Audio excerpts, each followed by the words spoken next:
ഏതൊക്കെ ആഹാരത്തിലാണ് പ്രോട്ടീൻ ഉള്ളത്? ചിക്കൻ കഴിക്കുകയാണെങ്കിൽ ഒരു കപ്പ് ചിക്കനൊക്കെ കഴിച്ചു കഴിഞ്ഞാൽ ഏകദേശം 38 ഗ്രാം പ്രോട്ടീനാണ് കിട്ടുന്നത്. ഒരു മുട്ട കഴിച്ചു കഴിഞ്ഞാൽ ഏകദേശം 6 ഗ്രാം പ്രോട്ടീനാണ് കിട്ടുന്നത്. പിന്നെ ചീസിലുണ്ട്, പാലിലുണ്ട്. പാലിൽ ഒരു കപ്പ് പാൽ കുടിച്ചാൽ 10 ഗ്രാം പ്രോട്ടീനാണ് നമുക്ക് കിട്ടുന്നത്. പിന്നെ അത് കൂടാതെ ചീസ് കഴിച്ചാൽ കിട്ടും. ചീസ് ഒരു സ്ലൈസ് കഴിച്ചാൽ ഏകദേശം 8 ഗ്രാമാണ് കിട്ടുന്നത്. 100 ഗ്രാം കിഡ്നി ബീൻസ് കഴിച്ചാൽ 10 ഗ്രാം പ്രോട്ടീനാണ് നമ്മൾ കിട്ടുന്നത്.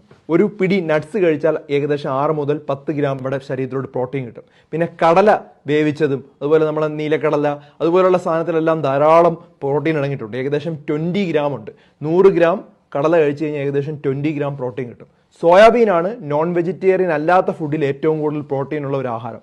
ഏകദേശം ഒരു 100 ഗ്രാം സോയാബീൻ കഴിച്ചാൽ 40 ഗ്രാം പ്രോട്ടീൻ കിട്ടുകയാണ്. അപ്പോൾ ശരിയായ അളവിൽ നമ്മൾ പ്രോട്ടീൻ കഴിച്ചു കഴിഞ്ഞാൽ അത് നമ്മുടെ അസ്ഥികൾക്കുള്ള ആരോഗ്യം നിലനിർത്തുകയും നമ്മുടെ മുടിക്കുള്ള ആരോഗ്യം നിലനിർത്തുകയും തൊലിക്കുള്ള ആരോഗ്യം നിലനിർത്തുകയും എല്ലുകൾക്കുള്ള ആരോഗ്യമൊക്കെ കറക്റ്റായിട്ട് നിലനിർത്തും.